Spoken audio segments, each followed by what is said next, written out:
Welcome to Pilates Teacher's Manual, your guide to becoming a great Pilates teacher. I'm Olivia, and I'll be your host. Join the conversation on Instagram at Pilates Teacher's Manual. Today's chapter starts now.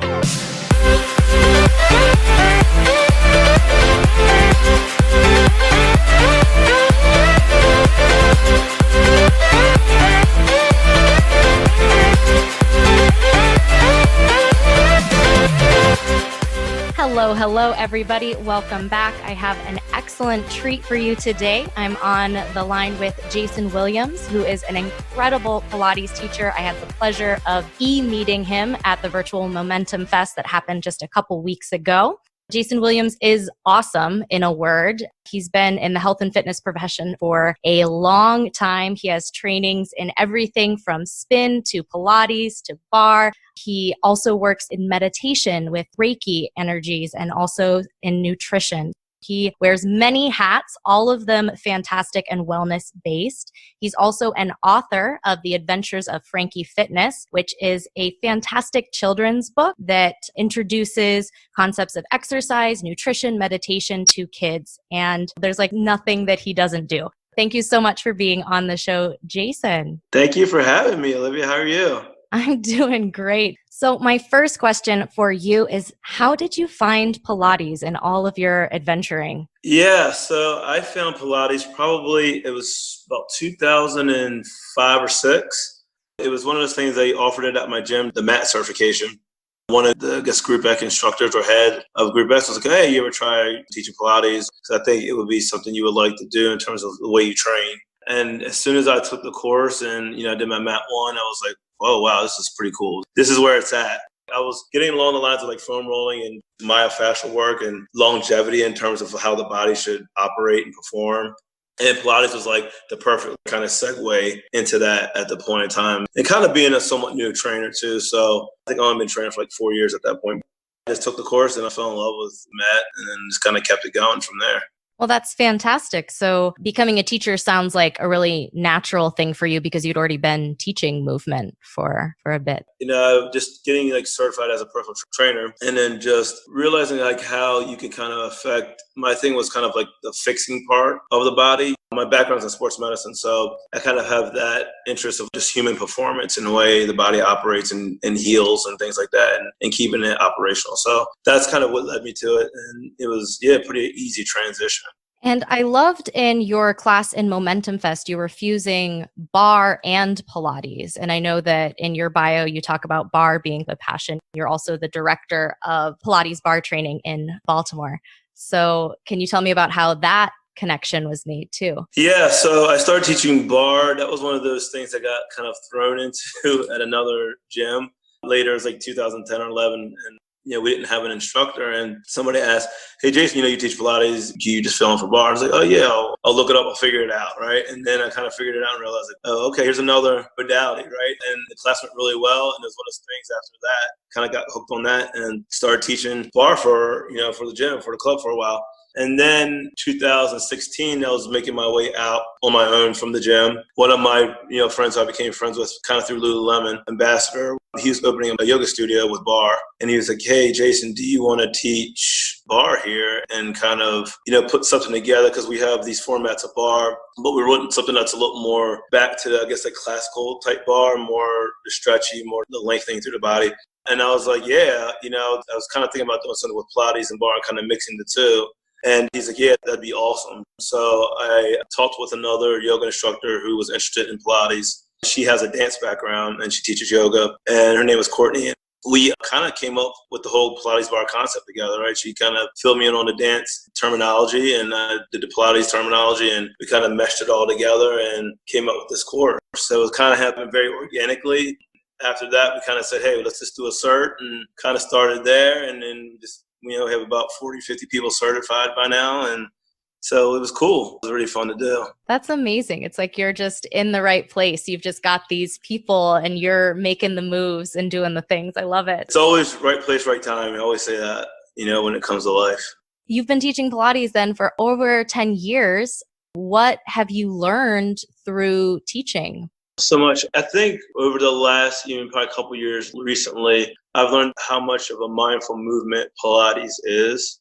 It is almost like a form of meditation as I got more into meditation, just from the principles of Joseph Pilates, and same thing with yoga, right? The 8 limbs of yoga. So when you have all these disciplines, there are certain elements to them, right, that go into it. And I think that keeps your mind focused on that present moment, right? The present moment awareness. And Pilates really does that, for me as I practice or even take classes or teach Pilates bar trainings, is how much it does coincide with other modalities. It can help you with your yoga, with, whether you box, do CrossFit, any other type of cross training, it can help you with. So I think that's the thing I've learned most about it, and also how easy it is for anyone to do it. No matter if you're out of shape, no matter if you're hurt or injured, how old you are, you can do the mat stuff, right? So that's what I've learned most and loved most about teaching Pilates. I can totally jump on that. I'm also a yoga teacher, and I noticed right away that you can get that same mindfulness, that same mind-body connection doing Pilates that you can doing yoga, even though you're moving differently and the way we're thinking about movement is maybe a little bit different, but you really can connect deeper into yourself and into that present moment, like you said. Yeah. Your mind doesn't wander if you give it something to focus on. Can I ask you a question? Sure. It's interesting with yoga and Pilates, like you always find some people who like one or the other, and I feel like there's not a lot who like both. And maybe there are, but do you find there are people who like them both, or they're kind of like separated? It's interesting because I see yoga and Pilates as like speaking 2 different languages that are going to get you to the same place. And some people really resonate with, when I think of Pilates, it's very technical and it's very, precise in these focused movements. And I know a lot of times people coming out of rehab or coming out of PT are really connecting with that because it's very similar to exercises that maybe they've already done. And then people who are coming to yoga kind of has this like gentle stretching kind of mentality, but still with like this really strong focus and really deep connection. There are people who definitely fall into those camps and they're like, I would never do yoga. That's just like lying around. And there are people who are like, I would never do Pilates. You're just like pumping your arms and breathing really quickly. Yeah. But the style of yoga that I actually practice is Ashtanga yoga, and it very closely mirrors the classical Pilates mat series. So for me, there's not a huge difference. It's very much choreographed movements that you're doing with your breath, with total concentration. And if you're doing it correctly with centering, with flow, that there's like a flow to it.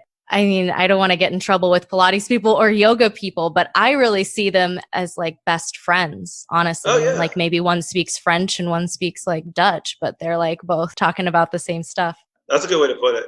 And I loved as well that you are now explicitly fusing bar and meditation. That was the class that I was so drawn to in Momentum Fest, is that you were like, oh yeah, we're doing bar, which is a meditation, and also we're going to meditate. How did you get inspired to start including meditation into your classes? So as I got a deeper practice into meditation, I saw the benefits of, again, present moment awareness. And also not just like during the class, but outside the class, right? How it's going to affect your life. It was something I love, kind of, again, the rejuvenation process of just workouts and things like that. And then just leaving feeling really good and feeling like, oh, not only am I tall and I feel a little more aligned, my body feels good, but my mind also feels good.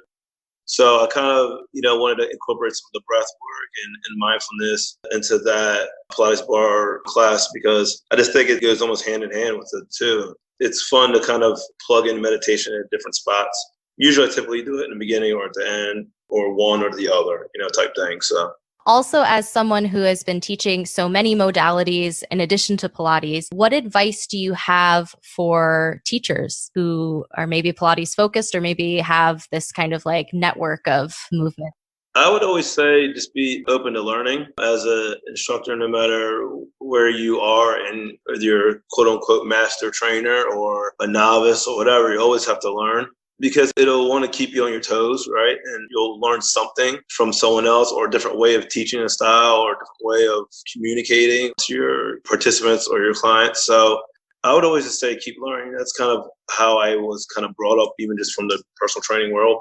And just being observant of other, teachers and saying, oh, wow, that's a cool way of using that maneuver or transitioning that maneuver or getting that through or that cue through. The more I think you learn, the better you're going to become. Hence why it seems like you have the many hats, but it's like you always want to learn, right? It makes you a better instructor that way. And you can definitely see that that's something that you've embodied through your life, that you are constantly growing. And that's so, so wonderful. I see it a lot in Pilates in like Instagram, because you can't take your reformer to this beautiful place. You can't like take it to the beach and like, here I am doing Pilates at a sunset. So a lot more of the focus seems to be on what you're doing, how you're doing it, how you're cueing it. It's a really nice and then easier way to keep learning, because everyone has their own way of doing it, and their own way of talking about it. And so even classical Pilates, that is going to be the same movements, in the same order, every teacher has a different focus. Every teacher has a different way of getting you into that rolling like a ball, and it'll connect in a different way too. I heard like another Pilates instructor say, this was like years ago, and it might have been even during my, reformer training, but they said, even if like maybe Joseph Pilates was alive today, I'm sure he would have changed some things up. It's kind of one of those things like you have to grow and evolve, right? No matter if you're the creator of a concept, you have to be willing to change. And again, it only makes you a better teacher to always be a student, right? For Pilates teachers who are just getting started or who are maybe in teacher training right now, do you have any advice for them when they're just getting started, that as they're making their way into the field of Pilates? I would say simplicity. Keep it simple and just slow down and take your time. You can always tell people in my training, it's better sometimes to digress than to progress, right? So it's better to because you can still get a hard workout and make it simple, right? You don't have to have something, crazy and out of this world. And I think it'll come to you a little bit quicker and easier if you slow down, and you can find your own voice and your own style to be able to teach and feel confident to teach, right? So just, keep it simple. Work with what you know, and then as you get comfortable, then you can start expanding outside of that and adding certain things. And so the simpler, the better. I definitely fell into the camp when I was a brand new teacher that like I have to do the most things. And then I ended up rushing through because, I have to fit all of this in, and this is on my note card and I've got to get it in. I really see the value, because when you go slow, you make sure that the student's understanding the core kernel of the exercises. Like it doesn't matter necessarily where your arms are, where your legs are, if you don't have the connection at the core. Just finding that and doing that correctly is going to be memorable and delightful.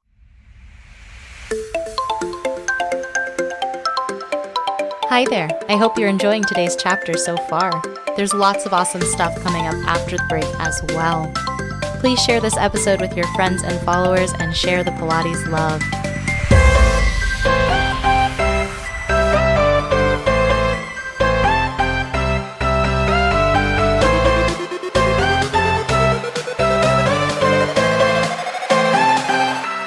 Now back to the show.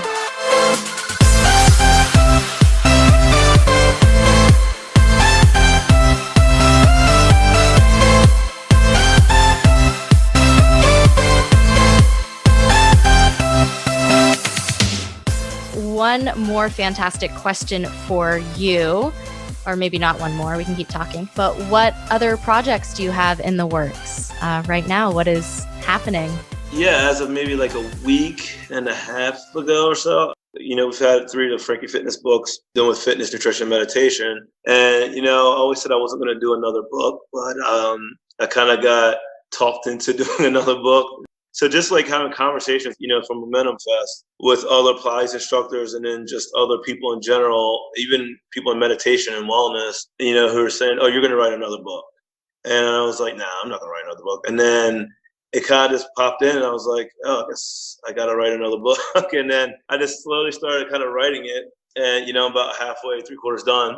And I met with my illustrator last week, and he's a go and ready to roll and working on the cover, and it looks like it's going to happen. It's going to be Frankie Fitness does Pilates.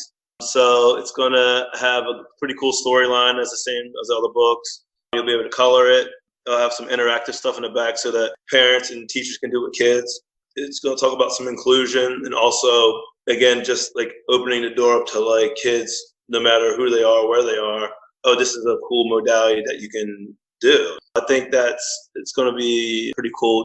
I love that about Pilates, that you can really do Pilates for your entire life. That I know people who became teachers in their 60s, like they're retiring and then now they're doing this thing that they love. And so I love to see the other side of that age spectrum really getting involved in Pilates as well. Of course, you wouldn't do it the same way that you would do it with an adult. I know when I've taught like kids yoga classes that we're going to focus on the animals and we're going to like make funny noises and do silly breaths and stuff. It's just so valuable, I think, for kids to see, other kids in books like in Frankie Fitness where they're able to do things and that this is for them. It's not just for someone else or for adults. I mean, think about, I don't know how old you are when you got exposed to Pilates. I mean, I was in my 20s. To be able to be like 6, 7, and say I've done Pilates a little bit is like kind of cool, right? So, and I think that's the thing about Pilates in general, because you don't see that very much. I don't see a lot of kids just doing mat. Where now yoga is in schools, but Pilates is not in schools, probably, I would say probably not.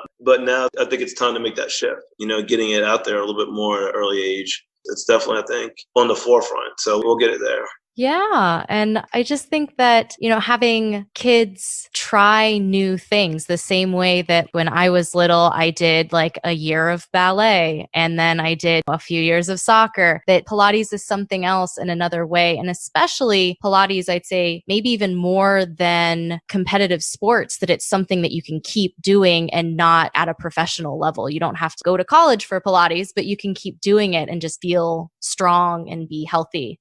I know that alignment is something that's really important to you as an athlete, that you definitely saw that having proper alignment is going to prevent injuries and then also help you heal from injuries. Can you talk a little bit more about that connection? Yeah.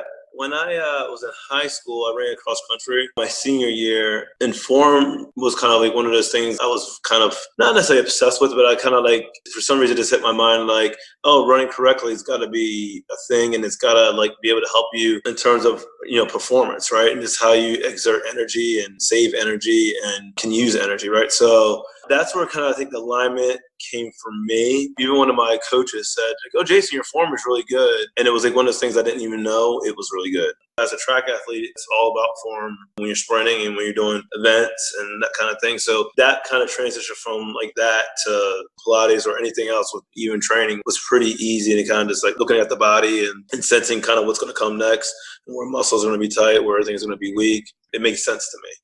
I'm definitely jealous because it's one of the things that I had to like. Now I people watch, like as a Pilates teacher, just having that anatomy background. Now you can see people, it's, warmer outside. I see lots of runners, and then you see things happening in bodies and you begin to, like you said, predict. You're like, ooh, we're getting a little tight in those hip flexors, and that's going to act up if you don't pay attention to it. Yeah, for sure. Is there anything else that you want to share or anything else that you want to talk about? Say amazing things about yourself, perhaps.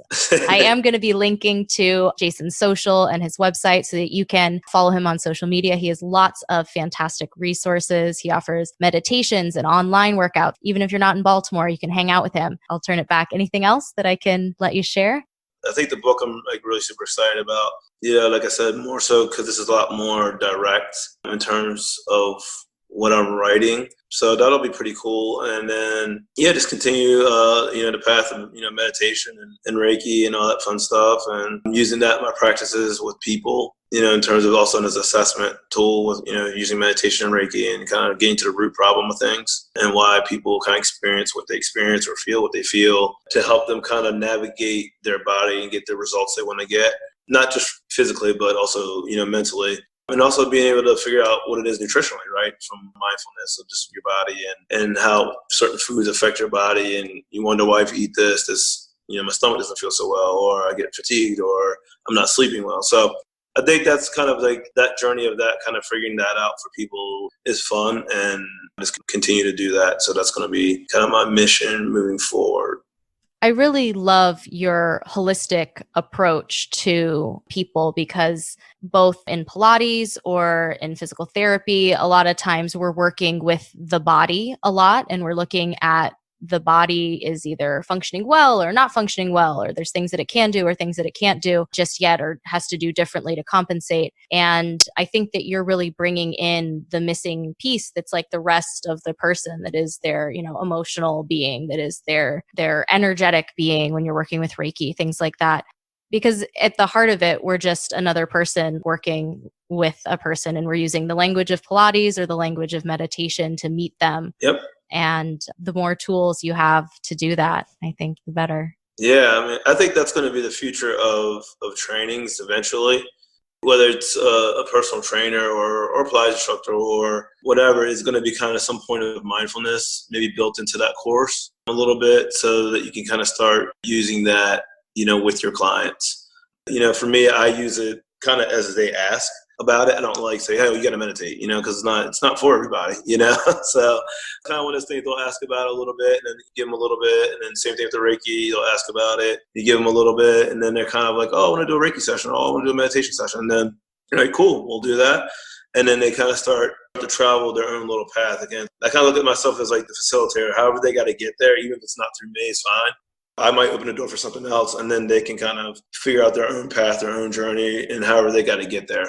That's all I do. If you can get them to kind of like start looking at their body, being more mindful, and even in their life more mindful, that's where the simplicity of life, I think, comes in, right? Just the ease of life comes in. Hopefully, the more people start getting into it a little bit, more instructors start getting into it and teaching their clients about it more. You see a lot of trainers doing it now a little bit. I know a few that are doing meditation after sessions and workouts, which is pretty cool, but it's still not a lot. So no, that's a great place to be headed, I think. That's awesome. Well, thank you so much for being on, Jason. You have been an absolute blast. Really, everyone who's listening, go stalk him on social. He is fantastic and has so much to offer. And really, I think, like you said, the future of training, the future of Pilates is going to be with this mindfulness, with this nutrition, just this whole body approach to working with people. Thanks so much. Thank you. Thank you for having me.